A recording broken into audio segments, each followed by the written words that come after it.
Like, what are the actual action items? Because I feel like in politics, majority of all these people, they got in there because they're good on shaking hands and kissing babies, but they're terrible people on taking action. And I know there's a lot more that goes into all of it than I'm aware, but I don't feel like that anybody in politics actually tells you what's actually being done. They give you the buzzwords. So I'm like, there's a lot of these problems that are now happening that I'm really hoping that the people that I've put in these roles that I have no clue who they are, really, in essence, right? And I don't know what they're actually doing because they don't actually tell me because all they do is use the buzzwords to get me to vote for them again and be like, yeah, lower taxes and take care of my kids. And I'm like, Right. that's what I want in an overall grand scheme of things. But I think a lot of us are becoming more cognizant on like, tell me what's actually happening. And I'm not proficient in this, by the way. I'm not going to make myself out to be a political expert. Yeah, 'cause I'm not a political expert either, but I'm also becoming really, like I said, just becoming more aware. And I think a lot of young adults in their 20s especially are also becoming more aware about how politics, how it's working and how it is. broken some stuff is. But when you take the time to get to know people, know your elected officials, when you have genuine concerns, they will kind of open the curtains, get away from the buzzwords, and have a meaningful conversation with you and get as granular as you're willing to go.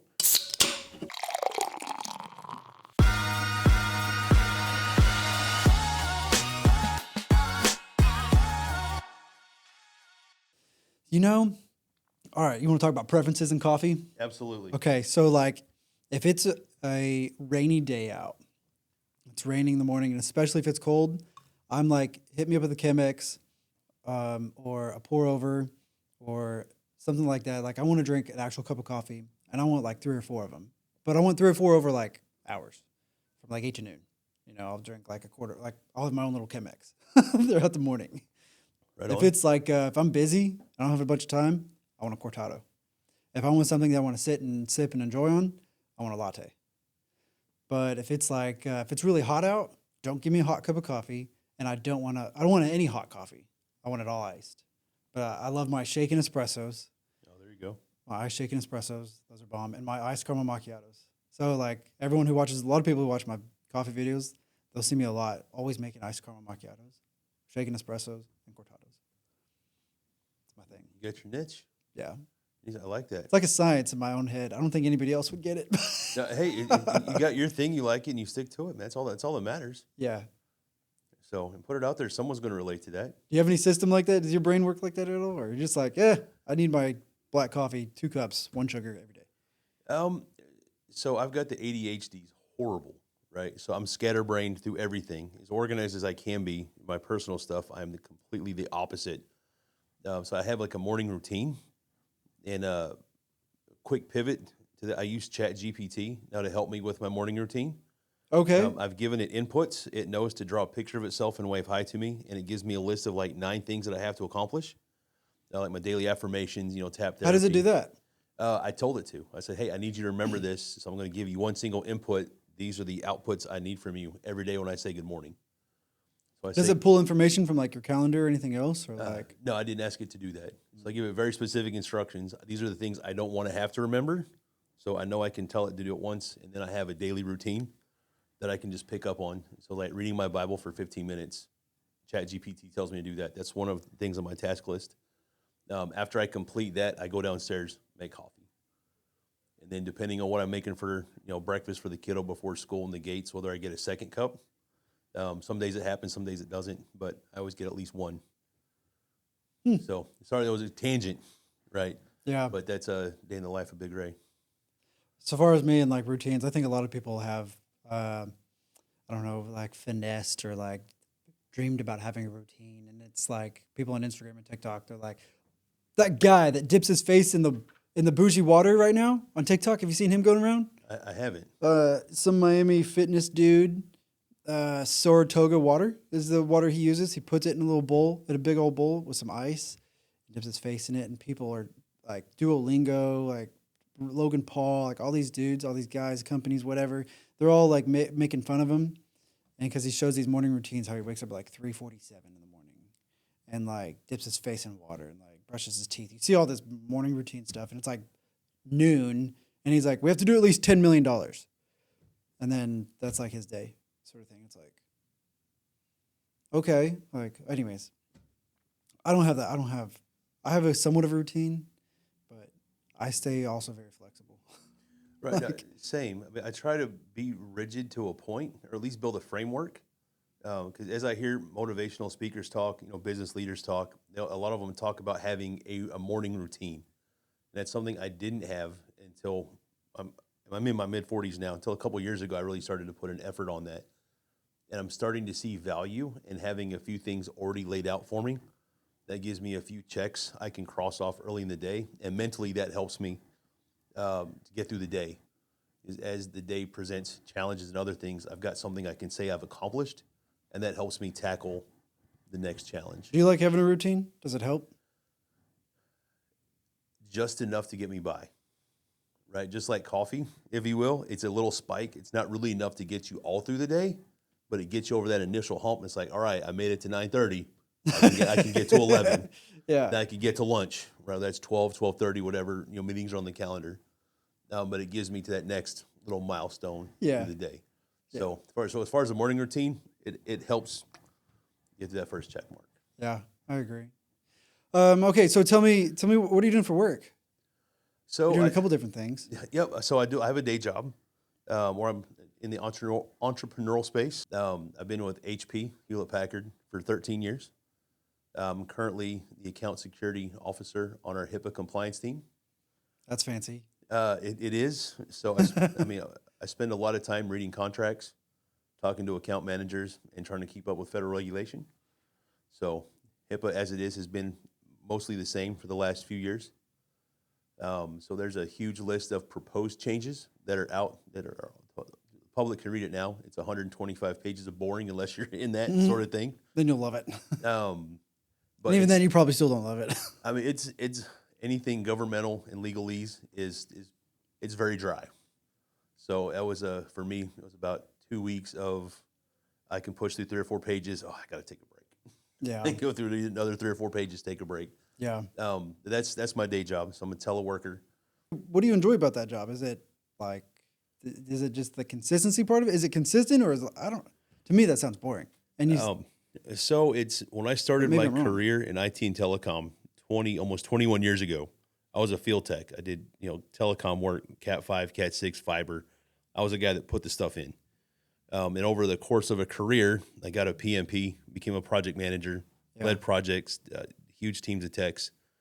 And I spent years, not of any reason of my own, just the projects I was assigned. I spent years doing hospital projects. My first solo project is a PM. IT related. IT still. related, yes, Okay. absolutely. Right. Yep. That's like installing cables and systems and computers and setting those up, or like. So when I started off, I was, quote unquote cable dog. And then I did that for a number of years, and I got hired on to HP as a field tech. Is that what they're called? It's cable dogs? That's what we call ourselves. The guys that pull the cable in, like you're a cable. The guy that actually pulled the cable off the reel, the new guys they were cable dogs. Oh, cool. So okay. yeah, even in a data center, the guys that pull all the cables underneath the floors, whatever. I got hired on to HP, and I was a field tech, if you will, break fix or repairs, or assigned to a deployment project. Just 2 years inside of HP before I studied to get my PMP, became a project manager. So still IT related projects, just not structured cabling, if you will. Yeah. And with that, my first solo project, I did a hardware migration at a hospital in Brighton, Colorado, just outside of Denver. I think it was 1,800 or 2,000 devices at 25 techs, and we had 3 weeks to do it. So I got assigned SOW 2 weeks before we were set to start. My boss was like, congratulations, let's see if you can make this happen. Good luck. So I booked a flight the next day, went to Denver, met with the people, and figured it out. And I look back, and I'm like, this was the messiest, ugliest project ever. But we got it done. We got it done on time, on budget, the 3 things we look for. You got it done on time and on budget. On budget, yes. Customer was happy. Mostly. Okay. So, and again, looking back, things were messy. I could have done a much better job at removing legacy devices from the site and getting rid of recycling consumables. I don't want to say get rid of, is you just don't throw that stuff in the dumpster. But HP, we're a very green friendly company. We try to be very cognizant of the environment and whatnot. So any like keyboards, mice, old monitors, we work to get those things recycled instead of throwing them into a dumpster. So old ink cartridges, toner cartridges, whenever we replace or do a printer migration, like what do we do with this stuff? Let's find an environmentally friendly way to dispose of this. Even as far as the cardboard and all of the packaging that goes through, we're very cognizant of how we build our processes out on a project to handle that material.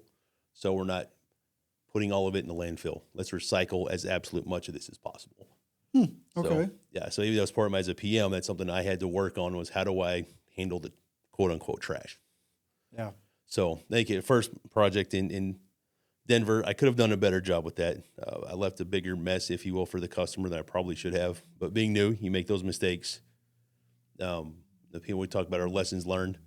And like, okay, cool. How do we do better on the next iteration? So we go to archive things. We take our organizational process assets, or anybody else would call that just a document, right?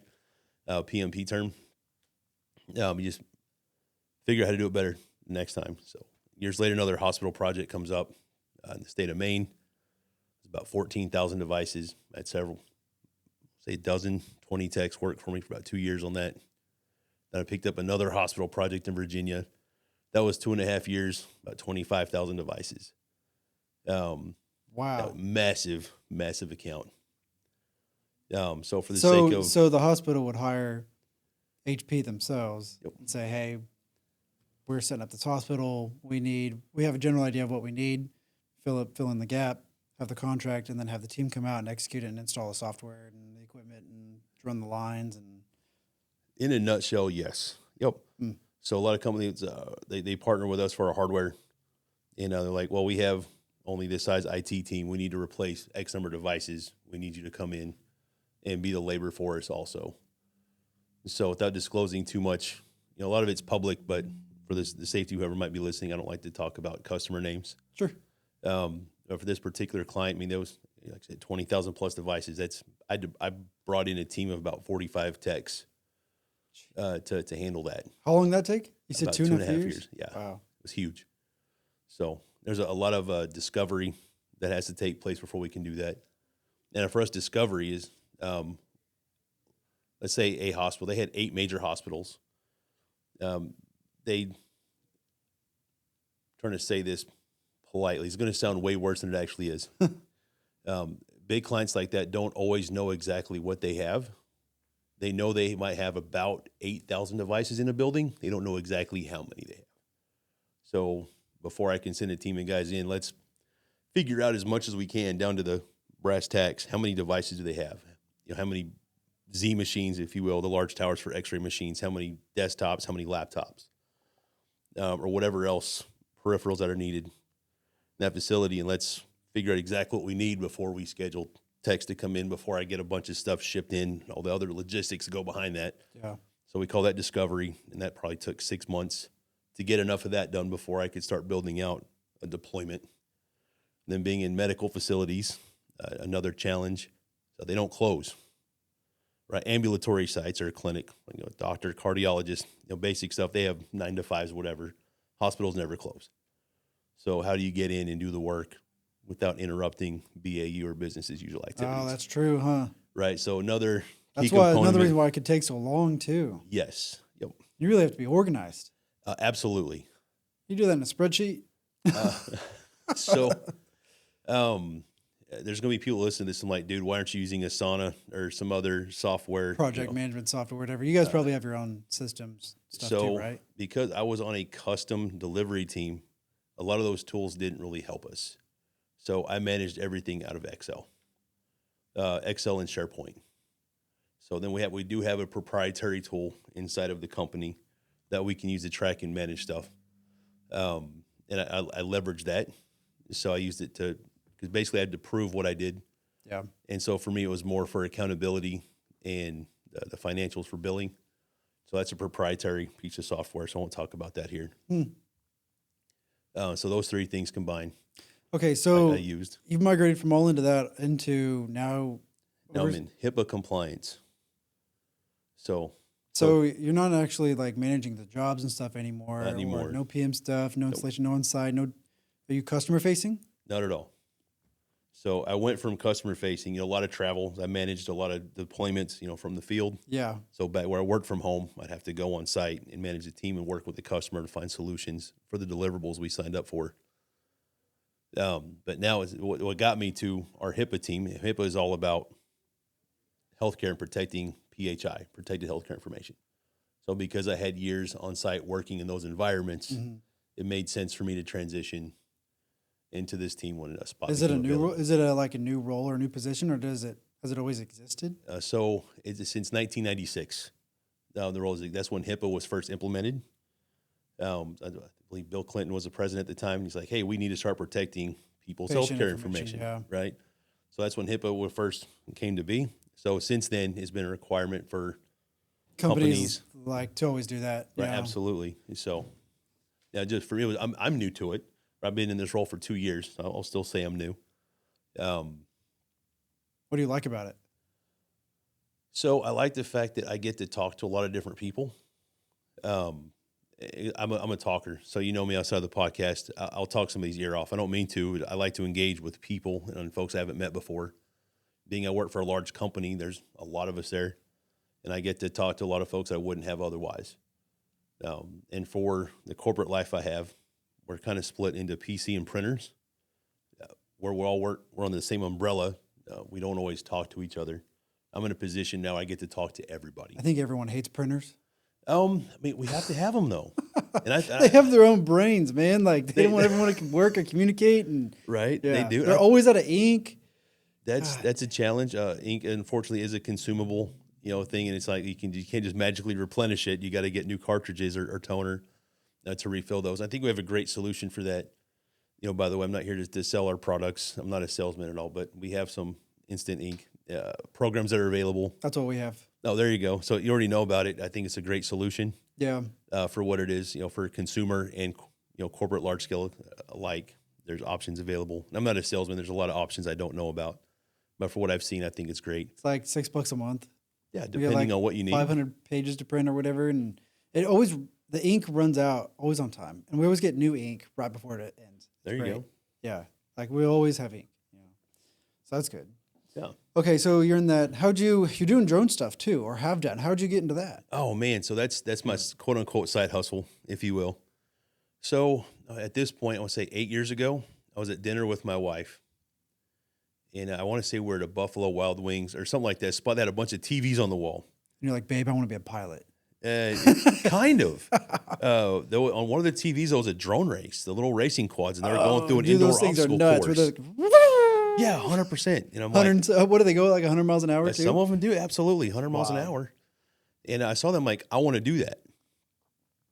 And she's like, okay. It was about Christmas time. She's like, Black Friday, whatever, go buy a drone and learn how to fly one. She was in her own way being supportive. So knowing zero about any of this, I went to Best Buy, bought one that was on sale, and it was absolutely not a racing quad.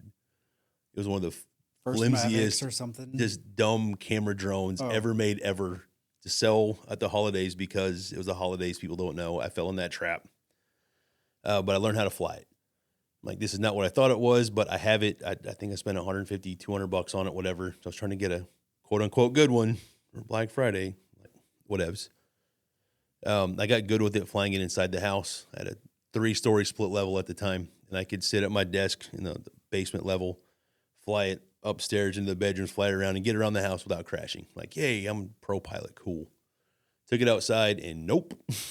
What? So it didn't last long at all. A very flimsy Oklahoma wind, just so for me, did it take off with it? It did, and it crashed to a point where there's no repairing that. So it wouldn't fly anymore. Usually when a drone does, it's done. It's game over. Yeah. So now it's wall art.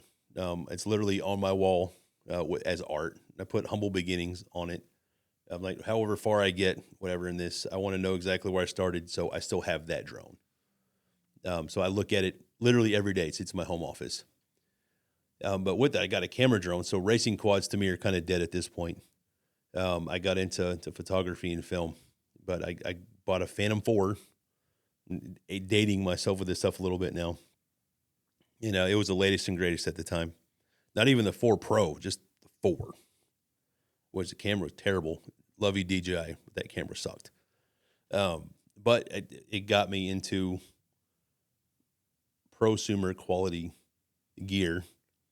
And through that, I was watching YouTube videos, tutorials, like, how do I get better at this? I'm doing it. I'm having a lot of fun. That's the big, white, clunky one. Yes. With the fixed legs. Yep. Yeah, with the fixed propellers. The whole thing was fixed. Absolutely. Big ass case. But dude, they're so stable.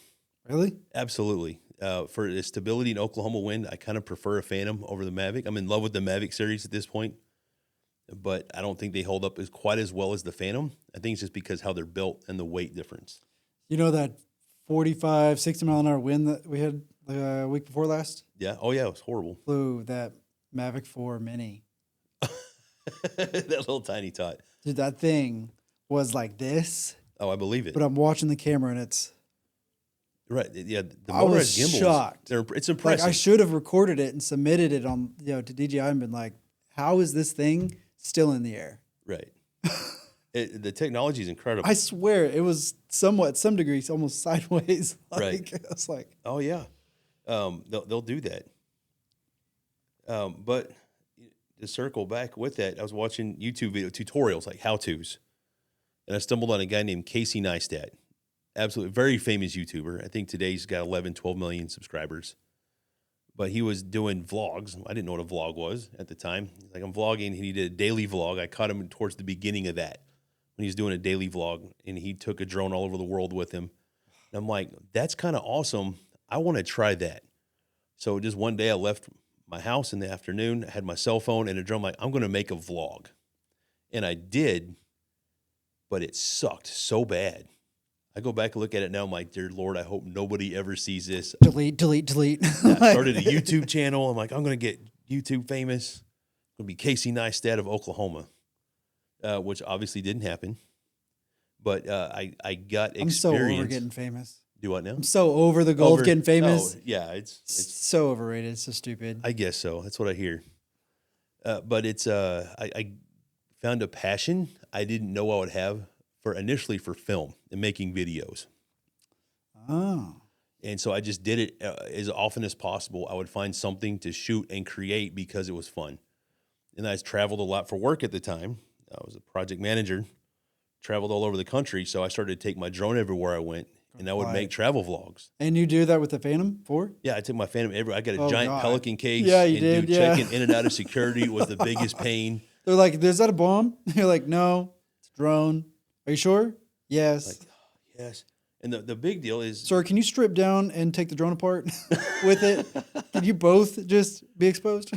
Yeah, so with your internals. The fan of the big case, I'd have to check it with my suitcase or whatever, but the batteries would go in my back. They're lithium ion, so they can't get checked in. They have to be with you, on the cabin. But I don't get that. Like, that's any safer. I know, like, the air pressure and the temperatures in the and the storage, but...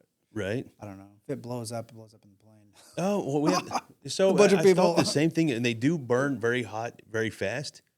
But if you're in the cabin, there's fire extinguisher. There's ways to manage that a little better. Makes sense. Okay. And if it's tucked under the belly, it's caught on fire. Well, now it's a little too late. We're crashing. Good luck. Where otherwise we at least have the opportunity. Okay. Yeah, makes sense. And then if you pay attention to the rules with drones, we're allowed to carry 3 batteries total on a plane. I didn't know that. So there are regulations surrounding how many lithium-ion batteries you can throw in your backpack.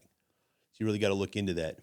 And they're supposed to have the protective case. You got to. Otherwise, you're throwing away these $100 batteries. Oh, gosh. Oh my God! You remember the Mavic? You had the Mavic Pro, right? Mavic Pro 2. So I've got a Mavic 2 Pro. I've got a 2 Pro. I've got the 2 Zoom. Those smart batteries are stupid. And those are, dude. So I fly a Phantom 3 Pro Cine model now. That's my workhorse. I think those are 225 or 250 a battery. So 30 minutes of flight time, 40. About depending 40 on how minutes. you fly. Yeah. So, and then again, environmental conditions are a thing. Yep. So how windy is it? So that's really a thing that reduces your battery time when it's super cold outside. How fast are you flying? How fast? So me being a cinematic flyer, I'm not often over 20 miles an hour, about 25 knots. I'm not a speed racer with the drones. Does that have an FPV mode?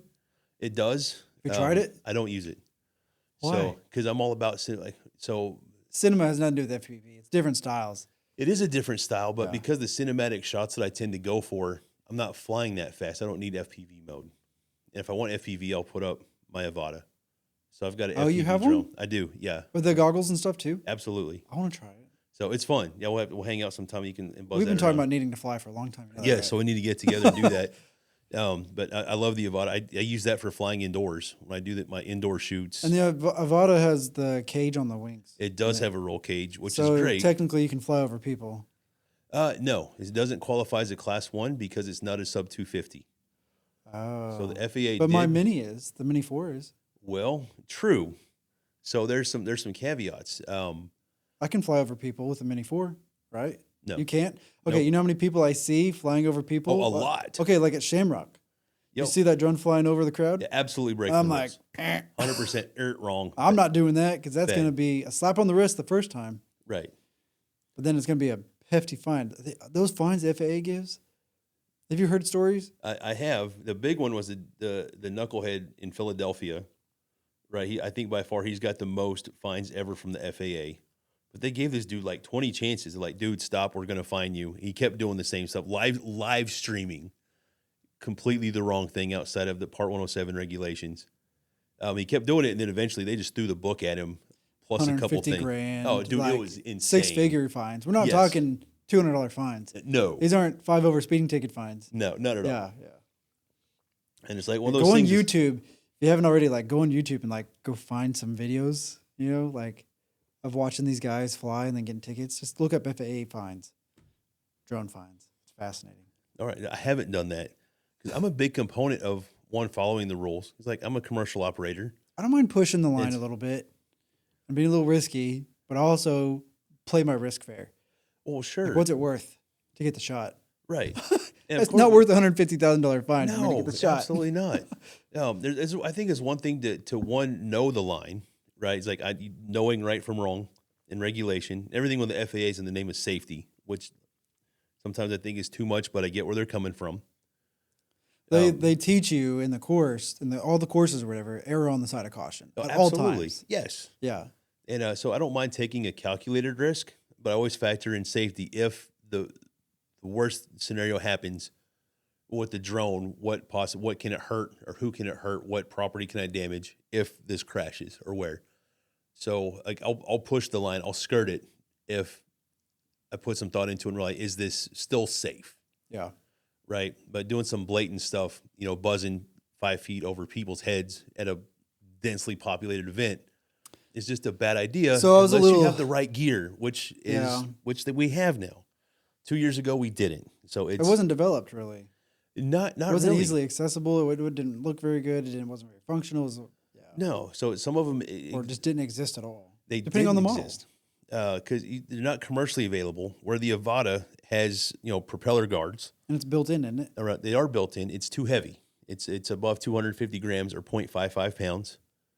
So that wouldn't qualify as a Class 1 drone that you could fly over crowds without first getting a waiver. Which is, I don't know if you tried to get a waiver for anything with the FAA. I heard it's like good luck. It's arduous. So much stuff you have to fill out in safety plans and development. What's your team going to be like? Where's your 2 other, landing points? Should something go wrong? Are those spots manned? What is a lot of stuff you have to turn in. So I've got one waiver.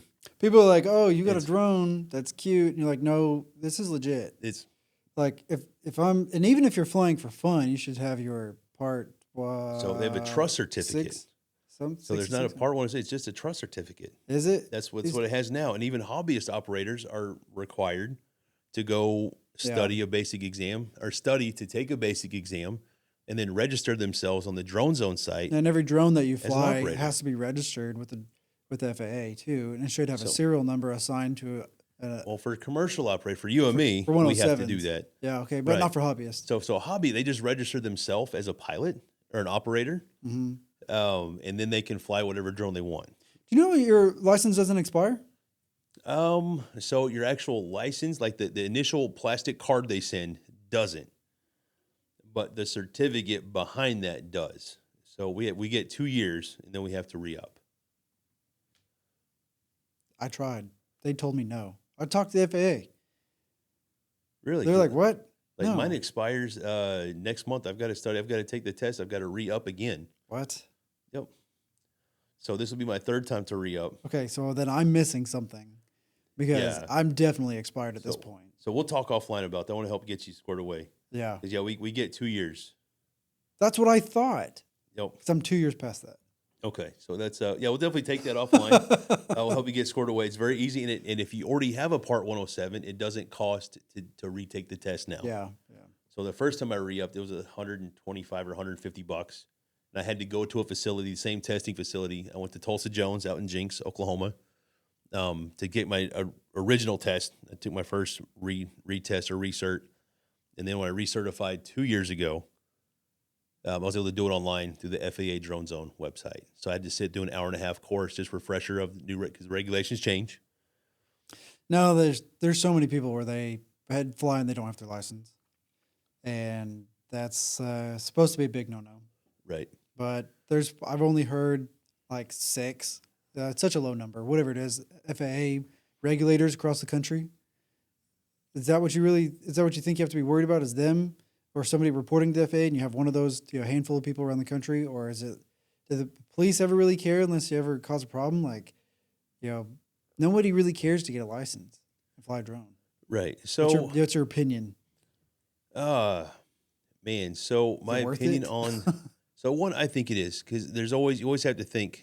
So I'm going to put my PM hat back on. So risk is something I saw the little, I got to change my hat here.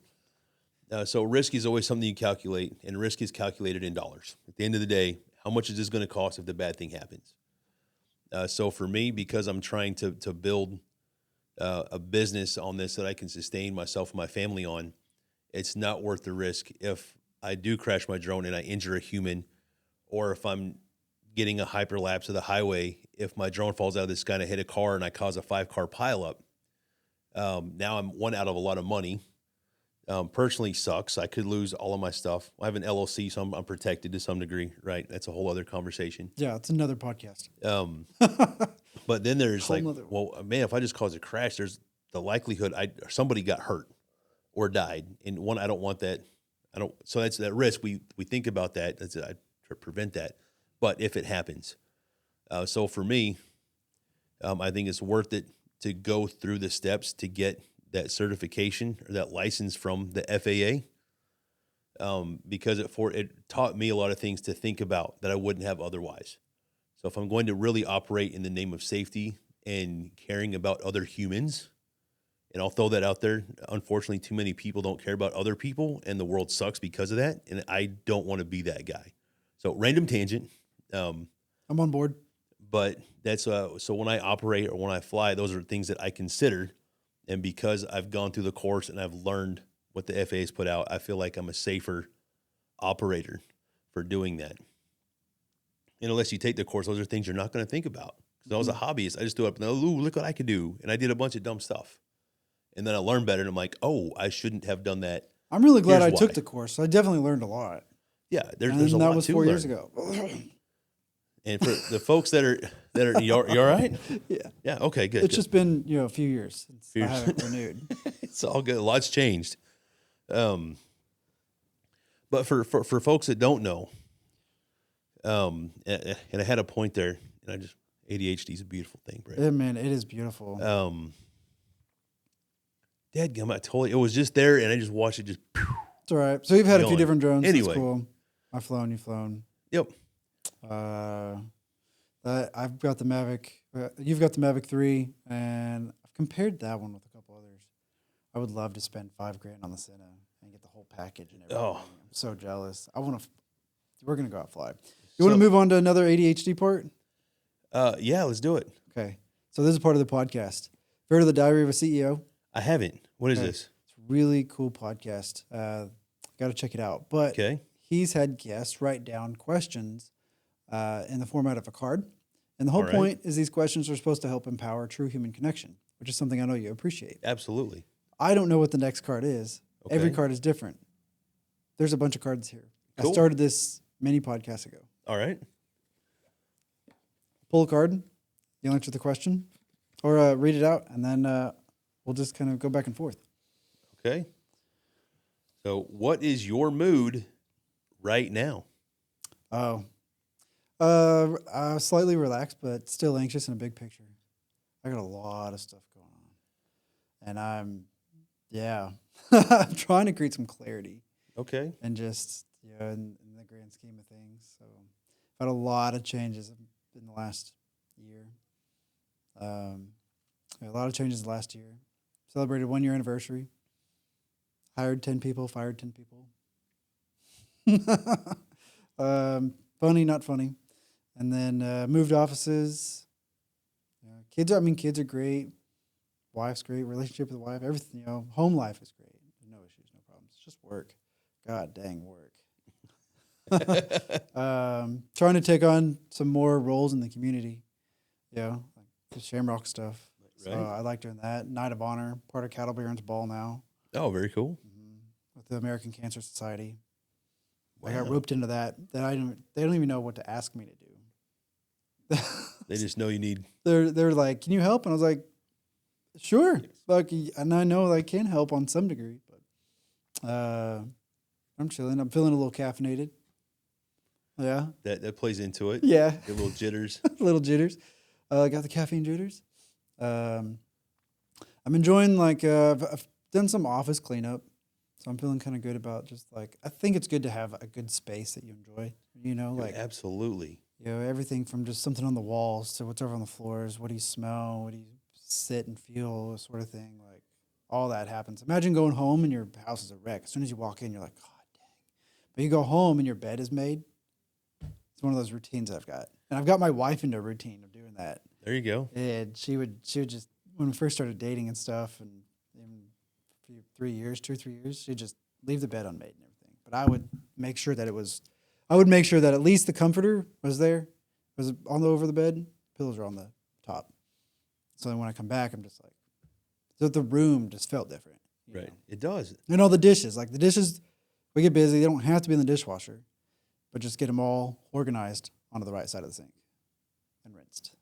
So if we just get them to there, then I can have me or one of the boys, we can just load the dishwasher. Execute. There you go. So, and it's not that hard. The dishwasher's always right next to the sink. Why can't we get it from the sink into the dishwasher? And nobody in the household ever, even growing up, can ever get the dishwasher consistently kept full. And then when it is filled up, right? Fill it up as dishes are made, and then actually wash the dishes and then get them put away. They always still wind up on the sink. And then you hand wash some because you can't put them in the dishwasher. So then you got dishes on the counter. There's got to be a better method to this. I'm going to invent something. I don't know what that is, but yeah, because I cook with a lot of cast iron at home. I got cast iron Same. skillets, and I got a flat top that extends across 2 of my burners on the gas stove. okay. That gets used almost daily, Yeah. and so you can't throw the cast iron in the dishwasher. Is just sacrilege. Yep, you can't even put soap on it. No, never soap on cast iron. Well, I say never soap. There's a time and a place for it, but it should not be more than once a year at best. And there should be a really good reason for it. Otherwise, learn how to use hot water and salt. Sorry, I'll stop there. Get him. But no, definitely a thing. So one thing I've known, my daughter's a little older. She's 11. She's about to be 12. But it's part of her routine to do the dishes. We got her, and this is a free plug to Greenlight, by the way. Shout out. Yeah, so it's an app. That goes back 2 years. That We had a button we'd hit every time we did a shout out. We give a shout out. Oh, there you go. Those are fun. But I'll keep this succinct. But I have an app on my phone. My daughter has an app, and I load chores into the app, so it gives it to her, and she gets her weekly allowance through that. Okay, me and my boys, we do that too. Oh, right on. So she has a debit card. Yep. And whatnot, and so she gets her allowance to the debit card. What's the app called? Greenlight. Okay, that's what we use. Oh, shout out. Yeah, same thing. We have referral codes. Yes. Well, contact me if you need one. Yeah, so use Braedon. I'm a guest on his show. You absolutely use his. Get the credits, but I think it's a great program. I think it's great for accountability. Yep. And for me, and I do all the cooking at home. I'm passionate about food and cooking. It annoys my wife, but it's I'm Big Ray. I'm food, total foodie. But yeah, you have a whole TikTok where you try food. Yes. Yeah. Shout Shout out. So that's something else I do. Bigger A and BA. If you don't follow me, I'm sorry you're missing out. Yep. It's free to watch my TikToks, Facebook, and Instagram. So you may as well like and follow. Yep. Shout out. Shout out. Yeah. But it's all about food. I'm very food centric. I'm a huge guy. You can't see that on the pod. You're listening on Apple or Stitcher, just wherever you're tuning in from. But I'm 6'5" and 400 pounds. Like I'm literally the bright side of the barn. Yeah. No way. Yep. So I've been going to the gym a lot. I'm trying to get back down to 350. That's good. For me, that's my ideal weight. Okay. I'm about 50 pounds off right now. So Well, you're just coming out of hibernation season. I'm like that. Like I almost nearly stopped going to the gym, and I'll gain like 10, 15, 20 pounds over the winter break. So from like Halloween to my birthday in February, right. I just eat and sleep. No, there you go. Big bear, man. And then like February comes around, kind of into March, I'm like, all right, we got to start eating better. Okay, got to cut out the sugar because I got bad sweet tooth, man. Yeah. Like I will kill a whole pumpkin pie by myself in a few days, and I will not be sad about it. I'll eat it for breakfast, lunch, and dinner, baby, and dessert. You said a few days. I'm like, I could sit down and get through an episode of my show on Netflix. In a pumpkin pie. That's a pie. Damn. So I don't do that now. There was a time several years ago that was a nothing burger. Yeah. But now I'm like, you know what? Start tracking calories, and I'm like, I'll just have one slice. We can't do that now. Yeah, which is fine. We're getting old now. See all my gray? You've got a few. That's fine. Salt, baby. Like, yeah, dude. Yeah. You know what it's it is? Not a bad thing. It's wisdom. That's what it is. That's what my grandpa would say. Yeah, it just comes out in different forms. And you can't pluck it because you pluck it, you lose the wisdom. You got to keep it. It's like Samson's hair, right? He Who's lost that? all his strength when Delilah cut his hair. Yeah. So, Old Testament for you guys out Or there. Rapunzel. Shout out. Or Rapunzel, she cut her hair. She supposedly lost all of her magic, but really, I don't think she did. She just didn't have as much of it. At least in the Tangled version. Oh, yeah, Entangled. And being That's a what I was girl thinking dad, of. I've seen that movie like 16 McBillion times. Elsa? Do what? Elsa? Elsa? Yes, baby. We can watch Elsa. And Frozen, good Lord. Frozen? My God. Seen that so many times. And then you know what it says? I got into it. I'm sad that my daughter's not into it anymore because I kind of miss singing the songs with her. Let it go. So it's in summer. Dude, all of them. So it's fun what we get into as grown-ups. I grew up with it with my sisters. I had two sisters. Oh, okay. And so you were prepared for it. You know how much money Disney's made on freaking Frozen? Because that shit is at least 15 to 20 years old. Yeah. Or 15 years old. It's about that at this point. It's been around for a hot minute. And the girls nowadays, the toddlers, like they're still loving Frozen. It's crazy. They're still making money. Like, why that one? And then my other favorite, my daughter's other favorite is Moana. Oh, and yeah. she goes, Daddy, Anna. I'm like, you want to watch Moana? Yeah. You want to cuddle and watch Moana? Like, yeah. Yeah, absolutely. I was like, come on, come cuddle. I'll hold you. We'll watch Moana. Love it. She's getting in this cuddle phase. Oh, right on. Yeah. How old is she? She's not even 2 yet. Not even, oh, okay. She's petite, Tiny little. tot. She's tiny, man. I love it. It's a fun age. Yeah. It is. And like in the mornings, if she wakes up before anybody else, I hear her down the hall, Dad, Dad, Dad. And she'll start yelling for me. That's kind of my alarm clock. Oh, right. Okay. Yeah. That's not the worst thing to wake up to. At least that's cute, right? That's cute. There's way other worse sounds they Now, make my wife's that'll wake you up. phone. My wife's phone. I want to pull out my pistol and shoot it every morning. I hate that. I don't wake up to her alarm clock. I just snooze and go back to sleep and cuddle. Oh, there you go. Hey, and then she's like, what? We got to leave in 20 minutes. I'm like, yeah. You work for yourself. It's okay. She's like, I don't want to be late. I'm like, I worked till 2 last night. I don't give a shit. I'm tired. Like, I'll go to the gym. I'll push something back. Whatever. I don't do that too often. No, It's every now and then. But you have that flexibility. You can do that. If you leverage it appropriately, you probably find yourself being slightly more productive because you made that little pivot. Yeah. So I don't see that as a bad thing. It's leveraged appropriately. Let's put it that way. There you go. Yeah. It's not abused. Totally acceptable. You know what's making me angry right now? What's Speaking that? of how you feel. Sure. That shit under my desk. You see all the cables? So I do dang see it. that. And I've tried duct tape, gaff tape. I can only zip tie it so many times. So I just want it all. I just want it all just tucked. You know. So I would say about a $50 solution. Get a mountable cable tray. So I'll help you Amazon that when we get off of here. We'll screw those to the bottom of your desk, and you can effectively manage all those cables in a safe, non-fire hazardous way. Is it environmentally friendly? 100%. Okay, good. That's important. It is important, right? We only get one planet, and I'm not just like some weird tree hugger dude, but it's like, If you and I don't die, our kids are going to die. Right, absolutely. Oh my God, dang! And, This world right now is going nuts. It's on fire, dude. Literally. So, Okay, so this morning I was at the Broken Arrow Chamber Advocacy breakfast with the senator people like Glipsy and some other people were there, right? Right.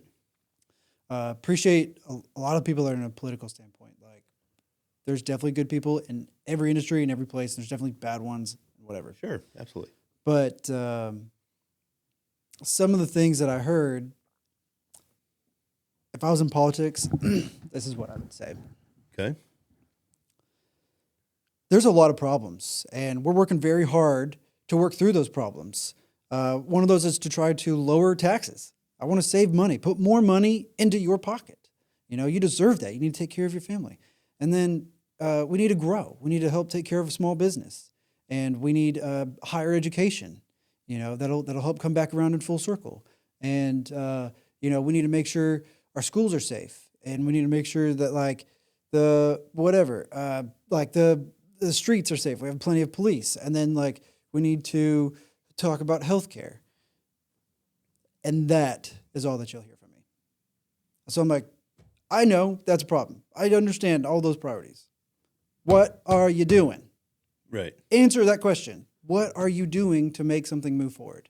Like, what are the actual action items? Because I feel like in politics, majority of all these people, they got in there because they're good on shaking hands and kissing babies, but they're terrible people on taking actions and being very tactful in what they do with their time.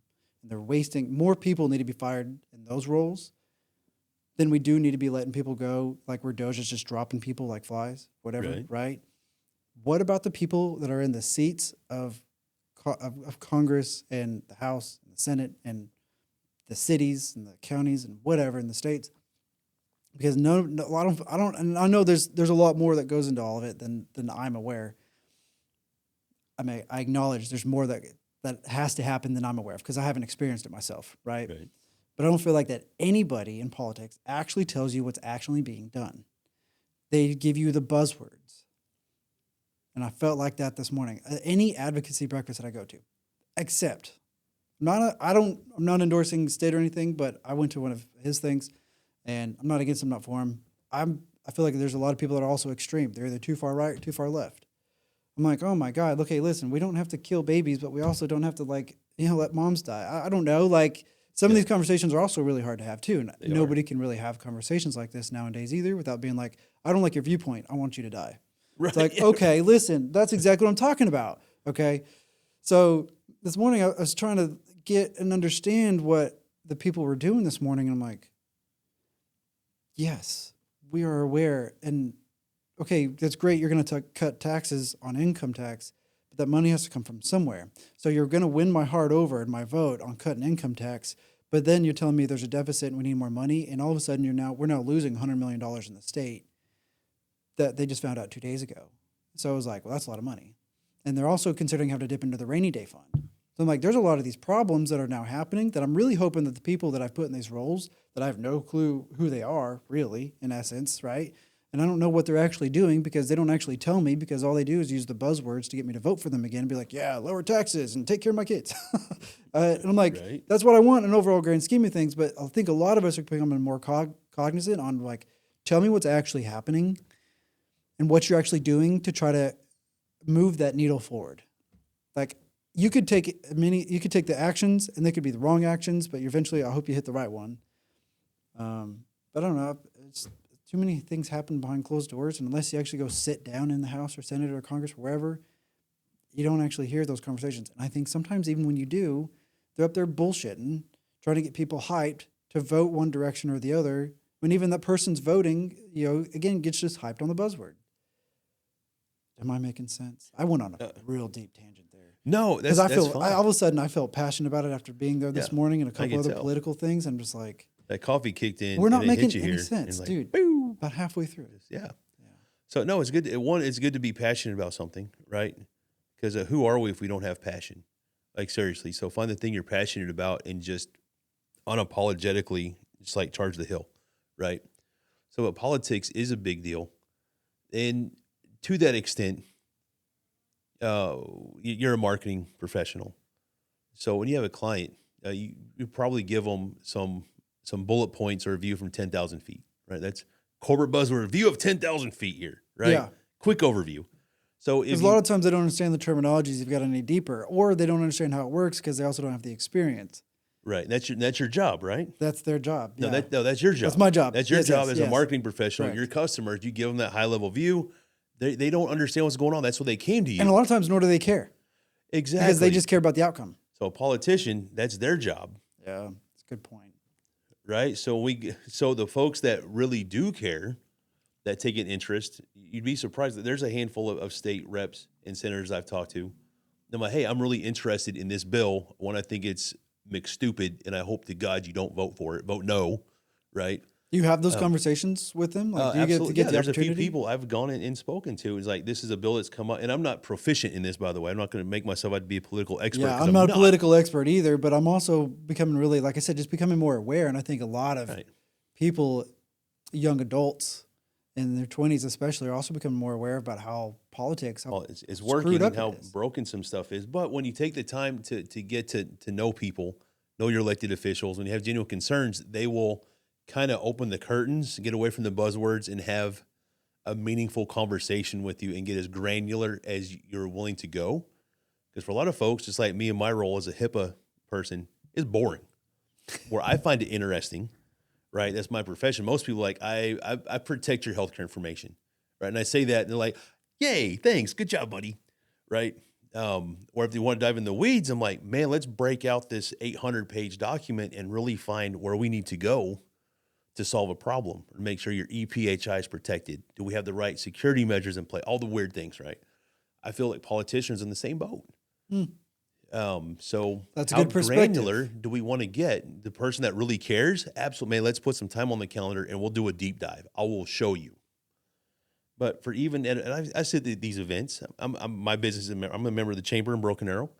I sit at some of the advocacy events. I've gone to Oklahoma City. I've sat at the Capitol. I've sat in on some sessions, listened to speakers talk, whatever. And a lot of times you get it's politics. It is what it is. They're going to say the shiny, fun thing to keep everybody happy, right? But that's also their job. Yeah. But if you take the time to go to some breakout sessions or other things, you could really see that they're trying. It doesn't look like they're trying, but you sit on a session, whatever, and it's like, I've been here for 4 hours. What's really happened? But they're all doing their thing. And it's like, golly, no wonder government's so effing slow, right? Because that's the processes, from what I understand, are baked in to make it intentionally slow. Government, it wasn't intended to operate at the speed of business, right? I'm not saying right, wrong, or otherwise. You think it needs to? Situationally. So I don't think all of government needs to operate that fast. So there's a time to they're operating 5-10 year timelines. Right. So we've seen examples, and I wish I had a better timeline. Corporations operate like that too. If they want to make a shift, they're making shifts that take years. Like Walmart with their home delivery, they're about to outdo Amazon. Amazon's slowly pulled out of the 2-day delivery and sometimes same day, because in order for them to be able to have items in every convenient shipping warehouse, it's nearly impossible. But Walmart and those super centers, they can deliver within hours. Right. Amazon's not Walmart. They don't have that. They've got warehouses, but Walmart has the super centers and the neighborhood markets, right? Yeah, they have both. Why did I go off on that? But there's a reason. It kind of fits, I think, with what we're talking about. The speed of business. Speed of business. That's what I was saying. All about the speed of business. And so I think when Trump first got elected, and this is just an example. I'm not here to promote or anybody say anything bad about. Neither. That's another podcast. That's another podcast. But there was New Jersey had some natural disaster. I think a hurricane during Trump's first year in his first term, and there was a challenge of getting oil or gasoline into the state. And he did a huge temporary rollback of government regulations that President Obama had recently put in place in his 8-year tenure. And so we saw government getting government out of the way to provide a solution to the people. So we saw government in that moment acting as quickly as the private sector. Now, it was a temporary measure. So once that was resolved, things went away, government put government back in government's way, if you will. Yeah. And so that's why I say situationally, because we do have people that we elect to put in power. I don't necessarily want them on a whim or in their first term making decisions that will have a 20-year impact. Maybe we should take our time and slow roll this to make sure we implement this and roll it out in the correct way that has a positive impact on as many people as possible. Nothing is good for everybody. We want government to be good for everybody. We have to be grown-ups and realize that it will literally never happen, right? So there's a law of greater good for a reason. We have to understand, let's do minimal damage, most good, minimum amount of people with the policies that we put in place and the procedures we put in place. And I really don't want those decisions coming down overnight. Let's really take some time and make this shit work. That's not fun or popular, but let's perspective. It's a good way to put it in perspective because, again, like I'm also hearing and portraying a little bit of what I've heard from other people on social media and stuff too. And I take a lot with a grain of salt. Even what I said, you've got to take that with a grain of salt too. Yeah. And also you don't know what you don't know. Right. Until you know what you don't know. Then you don't know anymore. You don't want to know it anymore. Right. You're like, I wish I didn't know this. Why do I know this? Yeah. But I think it's a thing. And I'm a voter, I'm a taxpayer. I get agitated too. I'm like, why is this I don't get it. And then I get sidetracked with something else. We're all very busy people. And it's easy to be like, let's just let them go take care of it. Yeah. But also, the older we get, we attain wisdom. We get better with our time management. We can do all these other things. Yeah, hopefully. I have 2 calendars I manage, and I time block everything. I still struggle, right? So, dude, my calendar. Just being real. But the older I get, the more I'm worried about politics and how the world operates around me. And it's like, okay, I can't tackle everything. Neither can the government. Here's the 2 or 3 things I'm genuinely concerned about. I'm going to focus my attention here. And so if we all focus our attention on other things, you and I are not going to agree on the coffee we want to drink or the cigars we want to smoke or what flavor shisha we put in our hookah. We can maybe establish something for a night. We can compromise, but we're individually going to have our own favorites and things that we look at. Yeah. So why is it so strange to think politicians are not going to do the same thing? What's important to that guy? Right? So we're not going to agree on everything. So it's like, so I'm not giving government just a free pass. Obviously, no. You screw up, I'm not going to vote for you again. That's your punishment, if you will. I'm not going to beat you with a stick. That's illegal, unethical, and just wrong. But I have the power of voting. I have social media. I have a voice. I can be like, hey, let's not vote for this individual. They did a terrible job. Speaking of voting and voice, I wish there was an easier way to do that. Polling. Polling sucks. Not actually voting for your president and actually walking in and, or your governor or whatever, casting a ballot. That's been done for a very long time. But when you're trying to understand short term where people are at, to be able to make quicker decisions and not wait 4 years for somebody new to step in office and then hear whatever you hear along the way, I wish there was a better way to get an opinion. That's not also done by the media. Because the media, they poll who and where they want to poll to give you the numbers. And it's also such a split. It's always 47-53, 56-44. And you're like, why is it always almost split? How come there's no closer majority on almost anything? Any topic of some sort. I mean, if you do see that, it's very rare. It's rare. Do you agree? Okay. But I wish that like tech, I don't know. Can you verify I'm a real person and give me an app and then ID.me is used by the IRS. Give me an app for something like that that's associated to my polling account and have it, have me 2-factor login or Face ID log into it or something, and then I can actually submit like a poll thing. Hey, why do you feel about so-and-so wanting to make this decision? And maybe it's them actually. Maybe you give some of that power to the politicians and they can hit submit for their district. They can ask their district their questions. Bing, everyone gets a notification. You have 1 week. Answer yes, no, maybe. Maybe it's a text message. I don't know. something to where I feel like that you could get a consensus from the general population faster, to be able to make a faster, more educated decision, you know. Because like in the grand scheme of things, it does take so long. It takes years to make movements. I've been in this for over 10 years. This shit sucks. I'm not where I expected to be at 32. Definitely not 30. I'm 2 years past when I said I was going to be out of it. So why? I've got my own life story and journey. I have to accept that. You know, not going to regret it. It's too late.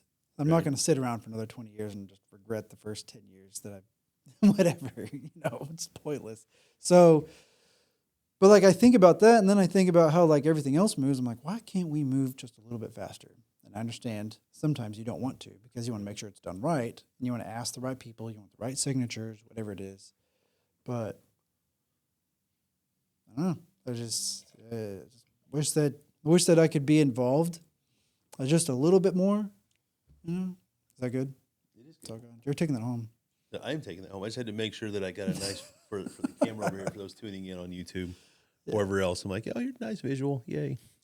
Anything you want to wrap up or give me a shout out with Drone Uncle? Did I say that right? Dronicle. Dronicle. So, you know, I tried to be so creative when I started that. I took the word drone and monocle. Because if you look at most drones, they have a singular camera, or one lens, one eye, that look like a monocle. So I took the word drone and monocle compound word. Even in my logo, the middle O has the little thing coming off of it like a monocle. That's cool. Yeah. So for all you guys, like, dronicle, woo. Nice. So a big shout out for me. So I've got an art gallery display coming up for the entire month of May, 2025 at the Broken Arrow Museum. Yeah, that's a big deal. That's a first for me. So I'm going to have 20 images, 17 on the walls, and then 3. I'm doing a collaboration effort with a local company called Beastco Customs. He does laser engraving. And so he's literally taking my photographs and laser etching them in paint on canvas. What? Yeah, super cool stuff. Okay. So, and we got 3 large images for that. That'll be on display. Shot on the Senna? Most of them. So some of the images are a few years old. So for me, it's all Mavi 2 Pro and Mavi 3 Cine are the 2 drones I use for this collection. And I'm going to have the first video on loop ever played at the art show at the museum. So I'm excited for that. So huge wall, projector, sound. So I'm going to edit probably a 5.5 minute video just to play. Spend some good time if you got some sound, make sure you spend some good time on sound design. Dude, sound engineering is a big deal. I'm not gonna say I'm the best at it, but you got to have a good track. And everything I use, shout out artlist.io. I do pay for a music subscription. I was gonna ask you about that. Yep. So I'm a huge fan of do it legal, do it right. Just spend a few dollars and make sure what you're doing is legit. And so when I market to my customer base, it's something something I can offer. Like whatever music I use is licensed as part of our package. I will send that license to you. You never get a copyright strike because it's paid for. It's legit. So same thing at the museum. I'm going to use a couple of tracks, drop in some nice sound effects and whatnot. Also, I get from artlist.io and a few other sources online. So sound for me is a big deal. I didn't go to school to be a sound engineer. I just know what I like to hear. So put on the headphones and just drop some sounds in, and just start cranking the dials. I'm like, oh my God, that's cool. So I get emotional with anything I edit. It's like I get hyped up. Like, I cry when I edit stuff and all the things. I pour my heart and soul into it. And so I want whatever I'm Go feeling. through the cycle of emotions while editing. Oh my God. Sometimes it's a roller coaster, dude. If I'm editing photos, I've got a playlist I listen to on Spotify. For An my editing songs. Playlist? Yeah. It's called the Feels. You edit in Lightroom? So I use Lightroom and Photoshop for my photo editing. There's sometimes I'll look at an image and I'll just be like, oh my God. I'm like, I'm a 400-pound crybaby right now. Hope no one sees this. Also, when you put on the wall, people are like, oh my God. And it's like that emotion, what I felt came through when somebody saw it. And it's like, I did my job as an artist. Real quick question. Have you sold on Adobe stock? No. We need to talk about that. Okay. I've made side money. Still making money on photos from 4 years ago. Really? Sometimes a few bucks a day. Oh, wow. All right. Yeah. So, yeah, I haven't uploaded. I should. I've had people ask me that before, and I'll show you. I'll do that. Yeah. And then I don't. I've got hundreds of images just edited, ready to go. I should probably just chuck a few up. You got a website? I do. Dronicle.com. Okay. Can you be hired for drone stuff? Absolutely. I'm always for hire. So any film or photo project, really, I'm a storyteller, right? Just like you, Martin. How much of your job is telling stories? All of it. And we do similar work, right? I mean, so really, a client will come to me and like, this is what I want to showcase, is what I want to show, and I'm like, cool. You're used to seeing it from the ground level. Let me give you a different perspective. I can tell the same story and just put a little McTwist on it, and turn your vision into something cool. There's your ROI. Let's bring people in. It's not enough to have a cool video. Let's use this cool video to get people to come in and buy your product and then feel your story. So it's all about the feels, man. So the older I get, the more I allow myself to have emotions and express them, which for being a dude is really, really hard, because that is just talking about that on the last podcast. It's like, it's like this weird antithesis that we're handed. Like, you're not allowed to have emotions. We're not allowed to. Yeah. Nor is there very many safe places to feel. Right. And so anymore, I'm just like, you know what? I do what I want. And if you don't like it, I can be big and mean. I'm a teddy bear. I'll give anybody a hug. I'll love on anybody. But there's a flip side. It's like, am I really the guy you want to go here with? Because I can just fall down the wrong direction and you're in a cast for a long time. That's a bad joke. God. Oops. He's like, oh, I don't even have to be a ninja. I just That's awesome, man. So I use my size to my advantage. That's cool. But really, it's like, I'm a teddy bear, man. But all that to say, it's like I'm getting really comfortable with having emotions and expressing them as a human. So it's like, society doesn't owe me. I do what I want. And if I want to cry at McDonald's because my fries got to me, I'm going to have a good cry. And I'm going to dip that fry in my milkshake because that's what I want to do. Right, absolutely. Yeah. So I just don't got have to watch. indignant over dipping my fries in my shake. Yeah, don't watch me do it. Yeah. Right. Bye. So it's like, yeah. Look away. So I think it's more manly to just do what you want than anything else. It's like, take care of my wife, my kid. I do what I want. And then it's like, I don't let societal norms dictate my happiness, my good feelings, man. So I encourage every dude to do that. If you want lime green fingernails, get lime green fingernails, bro. Do you? I think lime green's weird because it doesn't go with a lot of guys' complexion. As a photo editor, we try to get the greens out of people's skin, man. Yeah, you just made my job a lot harder. No, but anyway, that's the maybe thing. I'll green screen your nails. Oh my gosh. I only say that because I saw a dude the other day with lime green fingernails. I'm like, how can I take your photos, dude? And yeah. So anyway, it's like, all right, it's not my flavor. Being a girl dad, I've had my fingers done more than once. Yep. It's a thing. Same thing with my sisters. I've painted their nails. I've done just as good job as someone that they went to the store on, you know? Yeah. So it's something the first time Dawn, my daughter, her name's Dawn, she came to me and said, Dad, can I paint your nails? I'm like, absolutely not. And it broke her little heart. Oh. I think she was 2. And never again did I tell her no. So it bothered me more that I hurt her feelings than it did for me the stigma being like, baby, pick a toe. Manly. Let's go. And so that it do all became that. Yeah. And I remember some years ago, went to like JJ's or some little bakery in South Tulsa, and there was a nail salon just like adjacent to it. Sitting at brunch one day with the family, I'm like, hey, let's go get our nails done. My wife was like, you serious? Because it's something we'd only done at home, like in private, and afterwards, like the next day, we the whatever, and take them off. So yeah, let's go do it.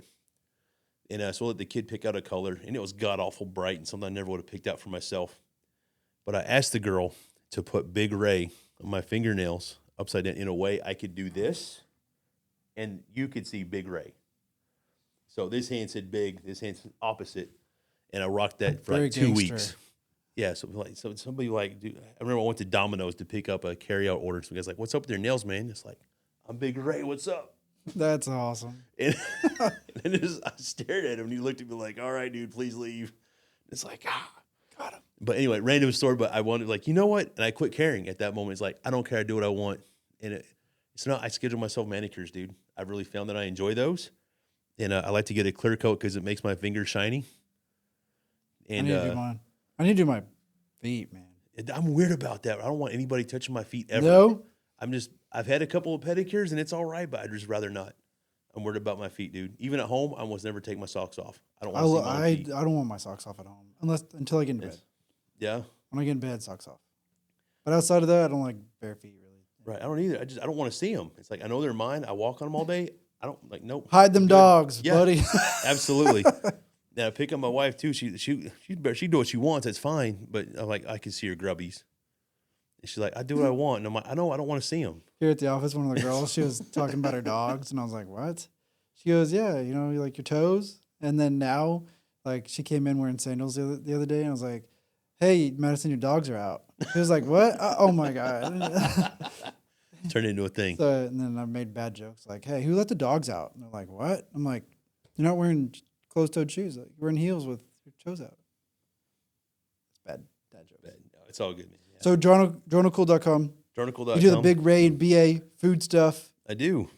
on socials. So, cool. Go check those out. So I got a website there too, thebigraid.com.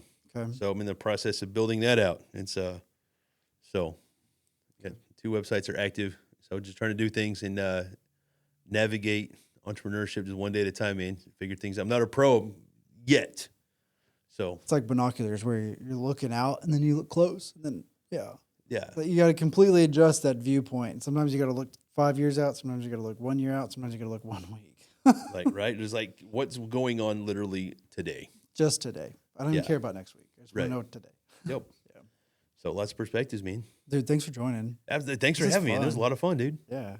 It's always fun to have these kind of just tabletop kind of conversations, right? Isn't that what they're called? Table talk? Tabletop, yeah. I don't know. Whatever. Open, free-flowing conversation, man. I'm sure there's some other terminology for that. But yeah. That's cool. Yeah, I mean, we covered a lot, just like some inspiring stuff, some political stuff. So, but I appreciate what you do. I'm glad that we've reconnected over the years. yeah, absolutely, man. You know, found some common stuff that we like. We'll hang out. We'll do more community stuff. Yeah, absolutely. You're not man. completely gone out of Shamrock, right? Not yet. So just been sending email even this week about that. Just wrapping a few things up, man. I got those emails. I made sure to copy you on those. Thank you. So, well, that's Big Ray and BA. I appreciate you coming, and we'll talk to you guys next time.